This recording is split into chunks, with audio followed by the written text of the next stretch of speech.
लियो मत। Hi friends, कैसे हैं आप? उम्मीद है आप सब अच्छे होंगे। आप पढ़ाई कर रहे होंगे, नीट 2025 के लिए प्रिपरेशन कर रहे होंगे सीरियसली। तो जैसा कि आपको पता ही है कि मतलब नीट का आज डिस्कशन भी चल रहा है। 23 जुलाई है। क्या होता है, रीनीट होता है नहीं। तो उससे पहले हम बता दें, आज हम जिस चीज़ पर बात करने वाले हैं, सेल के बारे में बात करने हैं। सेल में हम आज प्रोकैरियोटिक सेल के बारे में बात करेंगे। तो प्रोकैरियोटिक सेल में मैं एक ओवरली आपको थोड़ा सा ब्रीफ डिस्क्रिप्शन देना चाहता हूँ थोड़ा सा, कि वास्तव में सेल क्या है। पहले सेल को किसने देखा? तो एंटोन ऑन लीवनहुक ने, एनसीईआरटी का सेकंड पैरा दिया हुआ है सेल में, कि एंटोन ऑन लीवनहुक ने फर्स्ट लिविंग सेल देखा। उसके बाद लेटर रॉबर्ट ब्राउन ने न्यूक्लियस देखा। और फर्स्ट डेड सेल किसने देखा? तो रॉबर्ट हुक ने देखा। उसके बाद हम सेल थ्योरी पे आ जाते हैं। तो सेल थ्योरी पहली बार माथिस सिल्डन 1838 में उन्होंने प्लांट के सेल वाल के बारे में बताया। उसके बाद सेल वाल के बारे में माथिस सिल्डन ने 1830 में। उसके बाद लेटर 1839 में थियोडर स्वान, माथिस सिल्डन क्या थे? जर्मन बॉटनिस्ट थे। और थियोडर स्वान क्या थे? थियोडर स्वान थे वो जो जूलॉजिस्ट थे, और ये जर्मन बॉटनिस्ट थे। उन्होंने 1839 में बताया कि plant animal have and outer membrane thin, जो कि आज के दिन में हम प्लाज्मा मेम्ब्रेन बोलते हैं। उन्होंने प्लाज्मा मेम्ब्रेन के बारे में बताया। फिर स्वान ने क्या किया, ये भी बताया कि plant have unique character, presence of cell wall is a unique character of plant. फिर स्वान ने हाइपोथेसिस को भी मतलब प्रपोज किया, जो ये बताया all living organism are made up of cell and is this products. फिर उसके बाद सिल्डन और स्वान ने और ज़्यादा मतलब मिलके सेल थ्योरी को फॉर्मुलेट कर दिया। लेकिन उन्होंने ये नहीं बताया था कि न्यू सेल कहाँ से अराइज होता है। तो न्यू सेल अराइज कहाँ से होता है उसके बारे में रोडॉल्फ वर्चाउ 1855 में उन्होंने बताया, all new sales arises from dividing cells. और जो कि उन्होंने एक स्टेटमेंट दिया, ओमनी सेलुला ई सेलुलरी, ये एग्जाम्पल हो गया। फिर उन्होंने मतलब सिल्डन सॉल के थ्योरी को और फॉर्मुलेट करके फाइनल शेप दे दिया सेल थ्योरी को। उसमें दो पॉइंट है। एक पॉइंट है कि all organism are made up of cell and this is products and are new cells are arise from pre existing cells. ये दो प्रोडक्ट्स। अब उसके बाद हम मोटी मोटा आज की बात करते हैं सेल क्या होता है। सेल बेसिकली एक चैम्बर होता है जो क्या करता है, आउटर इन्वायरमेंट को इनर इन्वायरमेंट से अलग करता है। तो हम सेल की बात कर रहे हैं। मान लीजिए कि ये आपका सेल है, ये एक चेम्बर होता है, ये आउटर इन्वायरमेंट हो गया आपका, और ये इनर इन्वायरमेंट हो गया, इसका इनर इन्वायरमेंट हो गया। एक चेम्बर होता है सेल जो आउटर इन्वायरमेंट को इनर इन्वायरमेंट से अलग करता है। और इनर इन्वायरमेंट में क्या होता है, केमिकल रिएक्शंस होते हैं। क्या आउटर इन्वायरमेंट में नहीं होते? आउटर इन्वायरमेंट में भी केमिकल रिएक्शंस होते हैं। इनर इन्वायरमेंट में जो केमिकल रिएक्शंस यहाँ पे चल रहे होते हैं, जो केमिकल रिएक्शंस यहाँ पे चल रहे होते हैं, उनको हम बोलते हैं मेटाबॉलिक रिएक्शन। को मेटाबॉलिक रिएक्शन क्यों मेटाबॉलिक रिएक्शन बोलते हैं? क्योंकि इसके प्रेजेंस में चलते हैं, presence of enzyme. The presence of enzyme के प्रेजेंस में ये रिएक्शन चल रहे होते हैं। रिएक्शन प्रेजेंस ऑफ एंजाइम के इसमें चल रहे होते हैं, इसको हम मेटाबॉलिक रिएक्शन बोलते हैं। उसके बाद इसमें हम बात कर लेते हैं कि सेल मेम्ब्रेन, ये जो है आपका ये वाला पार्ट, इसको हम बोलते हैं, क्या बोलते हैं? इसको हम बोलते हैं सेल मेम्ब्रेन। सेल मेम्ब्रेन क्या होता है? Separate inner environment from outer environment.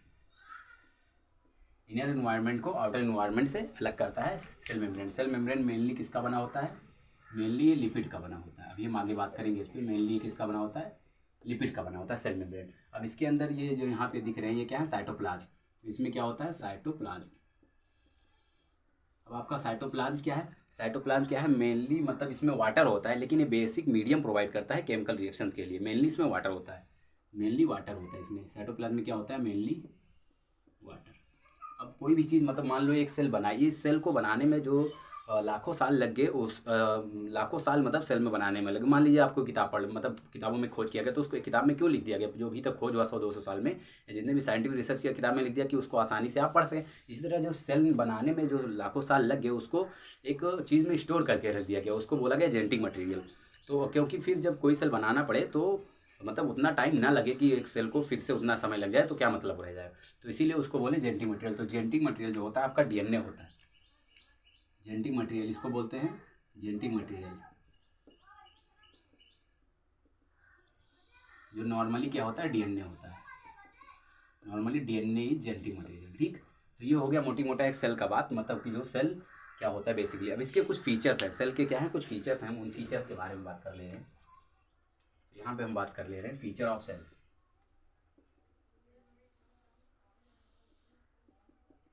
Feature of cell, पहली बात तो सेल में फीचर क्या है? पहली बात तो इसका सेल मेम्ब्रेन। Cell membrane. दूसरा क्या है? Cytoplasm. Third is genetic material.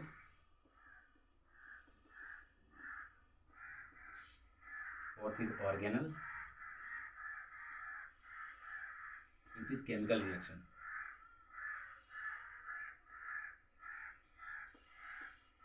Cell membrane, अब सेल मेम्ब्रेन जैसा कि हमने बता ही दिया कि सेल मेम्ब्रेन जो होता है किसका होता है, लिपिड का बना होता है। तो यहाँ पे लिपिड का होता है, क्यों होता है, क्योंकि ये वाटर को रिपेल करे, रिपेल वाटर, और ये इनर इन्वायरमेंट को आउटर इन्वायरमेंट से अलग करता है। साइटोप्लाज्म में क्या हमने बता दिया कि मेनली वाटर का होता है, वेरियस मीडियम प्रोवाइड करता है केमिकल रिएक्शंस के लिए। जेनेटिक मटेरियल जो होता है डीएनए होता है,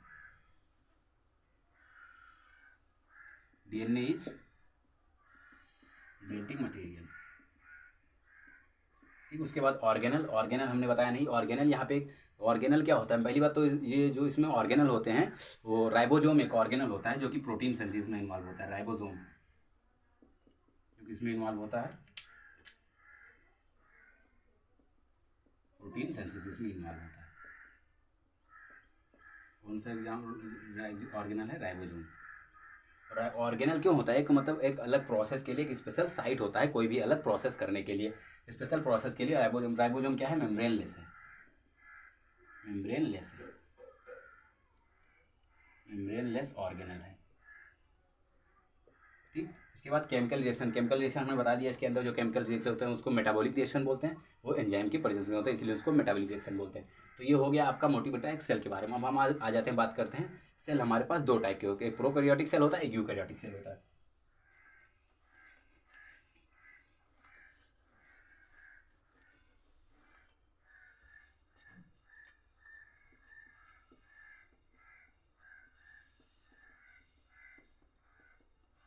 प्रोकैरियोटिक सेल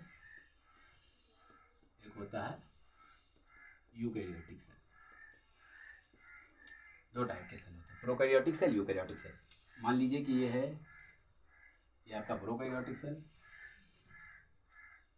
ये क्या है आपका यूकैरियोटिक सेल। प्रोकैरियोटिक सेल में क्या होता है कि मतलब जैसे कि यहाँ पे साइटोप्लाज्म हो गया, सबको पता है साइटोप्लाज्म हो गया, और यहाँ पे न्यूक्लियस हो गया, जेनेटिक मटेरियल, मान लीजिए ये क्या है आपका जेनेटिक मटेरियल। जैसे यहाँ पे भी ये यहाँ पे डीएन ये होता है आपका, ये आपका न्यूक्लियस होता है, और इसके अंदर आपका ये जेनेटिक मटेरियल होता है, यहाँ पे राइबोसोम होते हैं, यहाँ पे मान लीजिए कि राइबोसोम होता है, ठीक।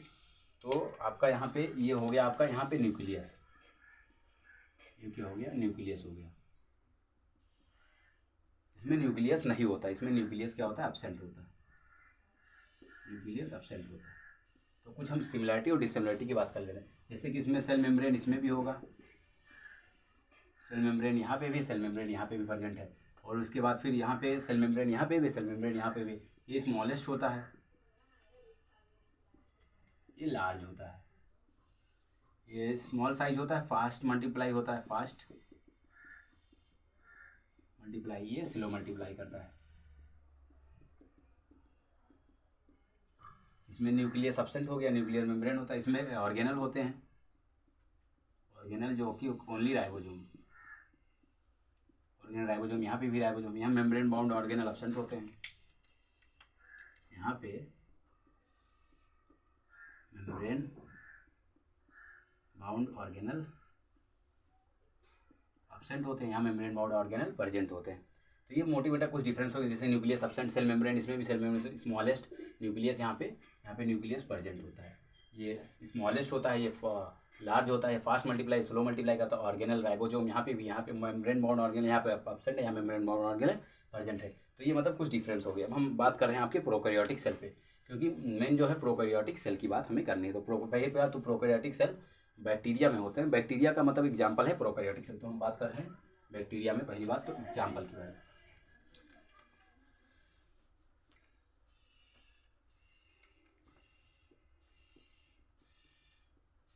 बैक्टीरिया ग्रुप के एग्जाम्पल में आपके आते हैं, प्रोकैरियोटिक सेल इसी में आता है आपका, इसी में आता है। बैक्टीरिया दो टाइप के होते हैं आपके, बैक्टीरिया आपके दो टाइप के होते हैं, एक होता है यू बैक्टीरिया, एक होता है आपका आर्की बैक्टीरिया।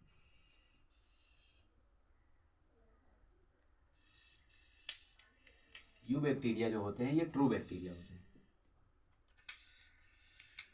इनको हम क्या बोलते हैं, ट्रू बैक्टीरिया। ये जो होते हैं प्रिमिटिव बैक्टीरिया होते हैं, पुराने वाले प्रीमेटिव बैक्टीरिया, पुराने वाले। यू बैक्टीरिया में आपके एग्जाम्पल जो हैं वो साइनोबैक्टीरिया,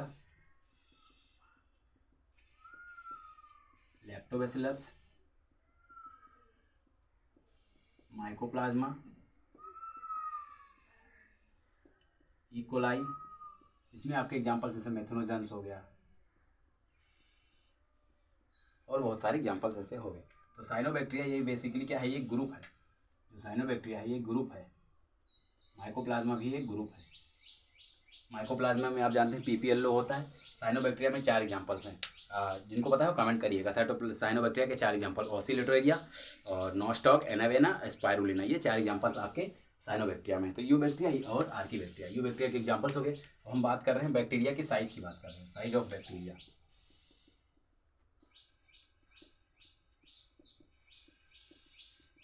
बैक्टीरिया की साइज जो है 1 से 3 माइक्रोमीटर दिया हुआ है, मतलब लिखा हुआ है रिटर्न और फिगर में दिया हुआ है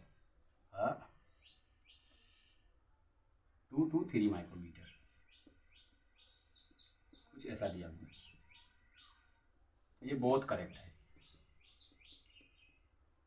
3 to 5 माइक्रोमीटर दिया हुआ है, आई थिंक, देख लेना, थोड़ा कंफ्यूज हो रहा है। 3 to 5, 1 to 3 बहुत करेक्ट है, दोनों एग्जाम्पल। और फिर इसके बाद माइकोप्लाज्मा की जो साइज़ की बात है, माइकोप्लाज्मा की जो साइज़ की बात है वो दी हुई है 3 माइक्रोमीटर, 0.3 माइक्रोमीटर, 0.1 माइक्रोमीटर आपका दिया है पीपीएलओ का।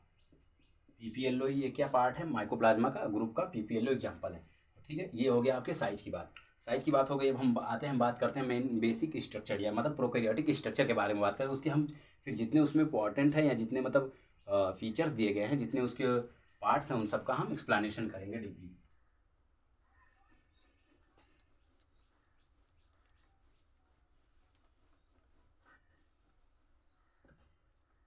तो हम आपको एक बैक्टीरिया का स्ट्रक्चर बना रहे हैं। मान लीजिए कि ये हो गया आपका सेल वॉल।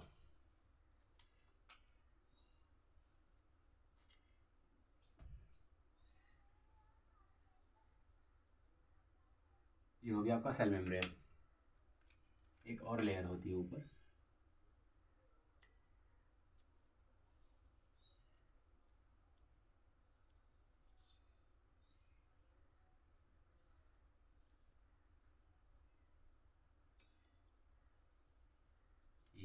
यहाँ पे 3 लेयर ये होते हैं। उसके बाद हम चलिए, इसमें टोटल 12 स्ट्रक्चर्स हैं जिनके बारे में हमें बात करना है। पूरा प्रोकैरियोटिक सेल आपका 12 स्ट्रक्चर में खत्म हो जाएगा। पहली बात तो ये जो है आपका, ये है जो ग्लाइकोकैलिक्स, ये आपका सेल मेम्ब्रेन,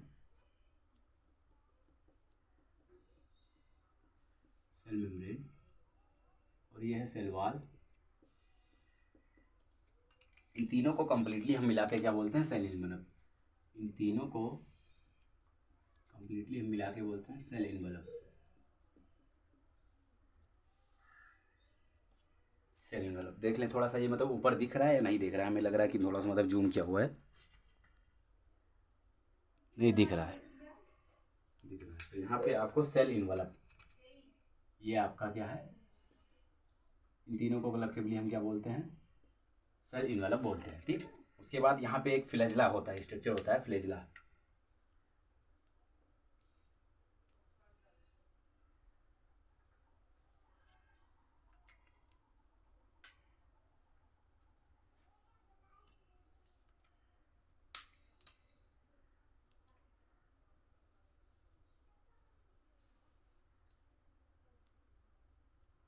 इस तरीके का कुछ आपका ये हो गया फ्लैजिला।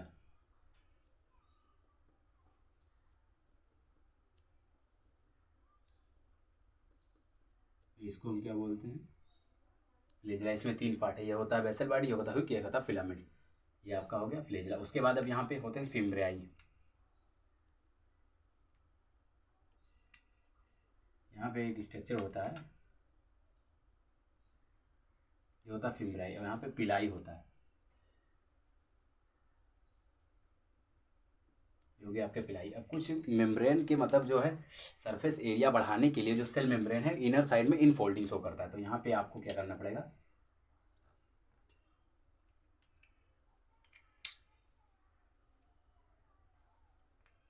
सॉरी ये मिस्टेक लिखा हुआ है बाई मिस्टेक, वो अंदर वाला सेल मेम्ब्रेन होगा, हमारी गलती, यहाँ पे सेल मेम्ब्रेन कर लीजिएगा आप। ये सेल मेम्ब्रेन है और ये सेल वॉल, ये क्या है, सेल वॉल है। ठीक, अब सही हो गया। तो क्या करना है, यहाँ पे जो इनसाइड की तरफ होता है, यहाँ पे ये कुछ, ये जो मीजोजोम्स, इसको इनफोल्डिंग को मीजोजोम बोलते हैं। 3 टाइप के होते हैं, बेसिकल, ट्यूबुल और लैमिली। यहाँ पे ये जो होता है, ये होता है आपका बेसिकल, इस तरीके से बना होता है, इस तरीके से बना होता है बेसिकल, और यहाँ पे से बना होता है ट्यूबुल, लैमिली, और ये जो ऐसे है, और ऐसे बना होता है आपका ये। तो यहाँ पे 3 टाइप के होते हैं, इसको हम बोलते हैं, 3 टाइप का बना होता है। इस तरीके बेसिकल, ये ट्यूब, ये होता है आपका लैमिली, ये होता है ट्यूबुल, 3 टाइप का। और फिर यहाँ पे एक एक्सटेंशन और होता है जिसको हम बोलते हैं क्रोमेटोफोर। इस क्रोमेटोफोर पे आपके पिगमेंट लगे होते हैं। क्या लगे होते हैं, यहाँ पे पिगमेंट लगे होते हैं, ऐसे कुछ पिगमेंट लगे होते हैं इस पे, क्रोमेटोफोर पे, क्रोमेटोफोर पे पिगमेंट लगे होते हैं। ठीक, उसके बाद यहाँ पे आपके होते हैं राइबोसोम, इसको बोलते हैं राइबोसोम। और यहाँ पे होता है आपका डीएनए, ये होता है डीएनए। यहाँ पे होते हैं इस तरीके से प्लाज्मिड, और यहाँ पे ऐसे होते हैं ग्रेन्यूल्स, कुछ होते हैं आपके ग्रेन्यूल्स।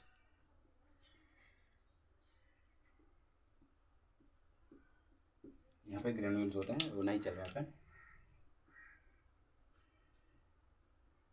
ये होते हैं ग्रेन्यूल्स। तो टोटल आपके ये 12 स्ट्रक्चर हैं जिनके बारे में हम बताने वाले हैं आपको। ये हो गया फर्स्ट आपका, ये हो गया 2, मान लीजिए ग्लाइकोलिक्स 1 हो गया, ये हो गया 2 हो गया, ये हो गया 3 हो गया, ये फ्लैजिला आपका 4 हो गया, ये फिम्बरी 5 हो गई, ये 6 हो गया, और ये जो मीजोजोम्स है इनको हम 7 बोल दिए, ये यहाँ पे क्रोमेटोफोर इसको 8 बोल दिए, राइबोसोम 9 हो गया, और ये न्यूक्लियाइड इसको 10 बोल दिए, प्लाज्मिड 11 हो गया, और ये इंक्लूजन बॉडी 12 हो गए। टोटल आपके 12 स्ट्रक्चर, सभी का हम नेम लिख दे रहे हैं। ये हो गया आपका मीजोजोम,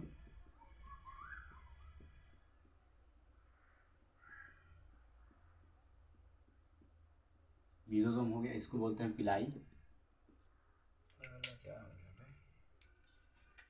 ये हो गया आपका पिलाई, पिलाई बोलते हैं। ये हो गया आपका मीजोजोम, इसको बोलते हैं मीजोजोम।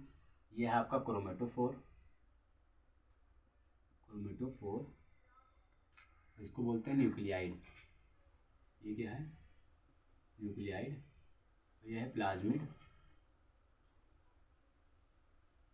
ये जो आपका inclusion body, inclusion bodies. Total इतने स्ट्रक्चर आपके 12 स्ट्रक्चर टोटल इसमें आते हैं। ठीक है, ये हो गया आपका इंक्लूजन बॉडी, हो गया प्लाज्मिड, ये हो गया न्यूक्लियाइड, ये राइबोसोम, क्रोमेटोफोर, ये हो गया मीजोसोम, पिलाई, ये फिम्ब्रेई, एक स्ट्रक्चर बच रहा है, इसको बोलते हैं फिम्ब्रेई, ये हो गया आपका फिम्ब्रेई, ये हो गया पिलाई। यहाँ पे ये थोड़ा सा मतलब ये रफ हो गया है। ठीक, ये हो गया आपका, ये सेल वॉल हो गया, ये 1 हो गया, ये 2, ये 3, इस तरीके से। तो हम बात कर रहे हैं, हाँ चले हम सेल इनवलप की बात कर ले रहे हैं। पहले सेल इनवलप क्या होता है, तो यहाँ पे हम सेल इनवलप की बात कर लेते हैं।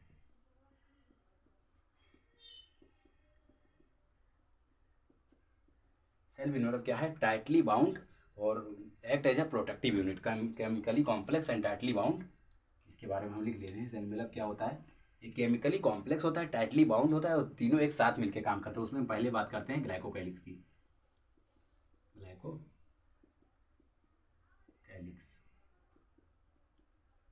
ग्लाइकोकैलिक्स क्या है, मतलब ग्लाइकोकैलिक्स जो होता है ये आपका डिफरेंट स्ट्रक्चर में डिफरेंट टाइप्स का होता है, मतलब डिफरेंट बैक्टीरिया में इसका structure it is different in, it is different arrangement in different bacteria, it has different arrangement in different bacteria, it has different arrangement in different bacteria। इसके basis पे ये 2 types का होता है, 2 टाइप्स। एक होता है स्लाइम लेयर, एक होता है कैप्सूल। स्लाइम लेयर क्या होता है, लूज होता है, कैप्सूल जो होता है वो टफ होता है। कैप्सूल टफ होता है, स्लाइम लेयर लूज होता है, और ये क्या करता है, अटैचमेंट में हेल्प करता है। अटैचमेंट टफ जो है ये protect from host immune system, protect from host immune system.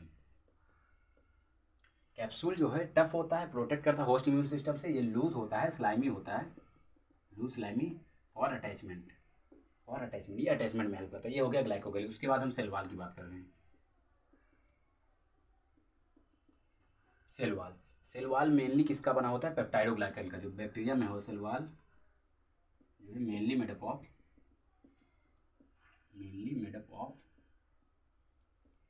Peptidoglycan का मेनली मेडअप होता है। सेल वॉल किसका बना होता है, मेनली पेप्टाइडोग्लाइकन का बना होता है इसमें। और जो इसमें सेल वॉल का इसमें कुछ स्ट्रक्चर्स होते हैं, मतलब इसमें जो मेनली जो होता है किसका, पेप्टाइडोग्लाइकन का बना होता है। और ये अलग अलग मतलब स्ट्रक्चर में अलग अलग सेल वॉल वेरी करता है कार्बोहाइड्रेट। इसके स्ट्रक्चर जैसे आप ये ग्लूकोज हो गया, ग्लूकोज को जो मॉडिफाई करते हैं तो NAG नैग बनता है, फिर उसको मॉडिफाई करते हैं तो NAM बनता है। इसको बोलते हैं N-एसिटाइल ग्लूकोसामीन। फार्मूला ध्यान मत रखिए, अभी चलेगा। इसको बोलते हैं N-एसिटाइल म्यूरिक एसिड। तो सेल वॉल में मेनली स्ट्रक्चर क्या होता है, मान लीजिए इस तरीके का। ये हो गया आपका नैग, ये होता है नैम, ठीक। तो ऐसे अल्टरनेट लगे होते हैं, नैम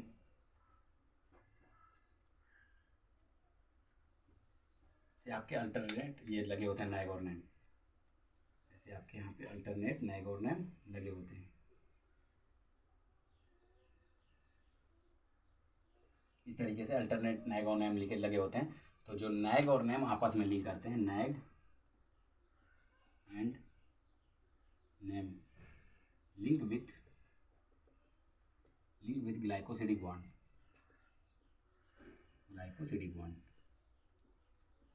और जो नैम एंड अमीनो एसिड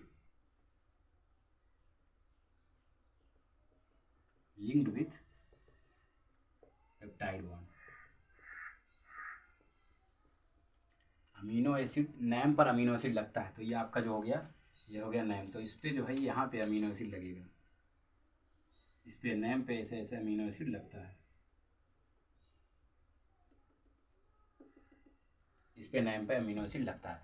तो इन स्ट्रक्चर को ऐसे मॉडिफाई करते हैं। और जो अभी आप यहाँ पे देख लीजिए, पेनिसिलिन जो होता है ये क्रॉस लिंक में हेल्प करता है। नैम और अमीनो एसिड जो है ये क्या करते हैं, क्रॉस लिंक में हेल्प करते हैं, हेल्प इन क्रॉस लिंकिंग।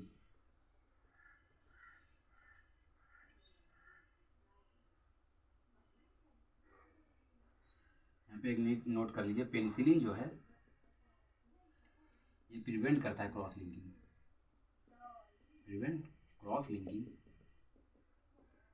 तो यहाँ पे क्या हो जाएगा, बैक्टीरिया कोलैप्स या किल कर जाएगा। तो जब क्रॉस लिंकिंग प्रिवेंट करेगा तो सेल वॉल स्ट्रक्चर बढ़ नहीं पाएगा, तो क्लियर। और सेल का बेसिकली काम क्या है, सेल वॉल का काम क्या है कि ये क्या करता है, स्ट्रक्चरल सपोर्ट देता है, structural support prevent from busting and collapse होने से, बस्ट होने से बचाता है सेल वॉल। पेनिसिलिन को प्रिवेंट करता है, क्रॉस लिंकिंग को प्रिवेंट करता है। तो पेनिसिलिन क्या करता है, बैक्टीरिया को किल कर देता है, इस तरीके से बैक्टीरिया को किल कर देता है पेनिसिलिन। लेकिन पेनिसिलिन यहाँ पे नोट करके एक चीज़ लिख लीजिए आप, पेनिसिलिन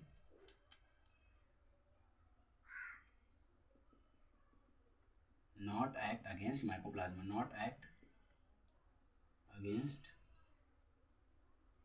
मतलब नहीं चल रहा,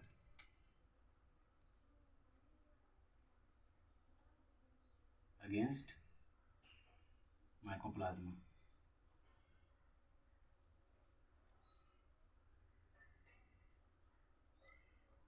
नॉट एक्ट अगेंस्ट माइकोप्लाज्मा, ये स्टार करके, क्यों, क्योंकि माइकोप्लाज्मा में सेल वॉल एब्सेंट होता है। सेल वॉल एब्सेंट किस किस में होता है हम आपको बता देते हैं, यहाँ पे लिख लीजिए आप,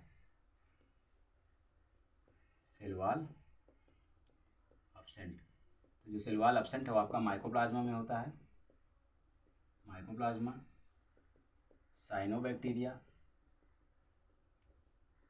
नहीं, माइकोप्लाज्मा में केवल सेल वन एब्सेंट होता है, साइनोबैक्टीरिया में। माइकोप्लाज्मा में सेल वाल एब्सेंट होता है, ठीक। साइनोबैक्टीरिया में फ्लैजेला एब्सेंट होता है, उसके बारे में हम बात करेंगे। तो यहाँ पे सेल वाल एब्सेंट होता है तो पेनिसिलिन इसके अगेंस्ट काम नहीं कर पाएगा, इसलिए। और इस तरीके से ये लिंक होता है, अभी मार्कर बराबर नहीं चल रहा है यहाँ पे, बता दें, इस तरीके से ऐसे लिंक होते हैं, इस तरीके से क्रॉस लिंक बना लेते हैं, ठीक। तो इस तरीका का इसका स्ट्रक्चर है। और बाकी का पार्ट हम कल रिकॉर्ड कर देंगे। और ये पार्ट फर्स्ट इसलिए बना, मतलब एक ही शॉर्ट में हम खत्म कर दें, लेकिन थोड़ा सा मार्कर की दिक्कत आ रही है तो इसको हमें इंग ला के थोड़ा मतलब ठीक करना पड़ेगा। तो पार्ट सेकंड हम कल अपलोड कर देंगे। तब तक इतना देखिए, बेसिक इसमें इंट्रोडक्शन कवर हो रहा है और प्रोकैरियोट का स्ट्रक्चर के हिसाब से मैं सेल वाल तक पहुँच गया। इसके पूरे डिटेल, इंक्लूजन, बॉडी, राइबोसोम, सबके बारे में हम डिटेल एक्सप्लेन करेंगे। थैंक यू, मिलते हैं अगले वीडियो में।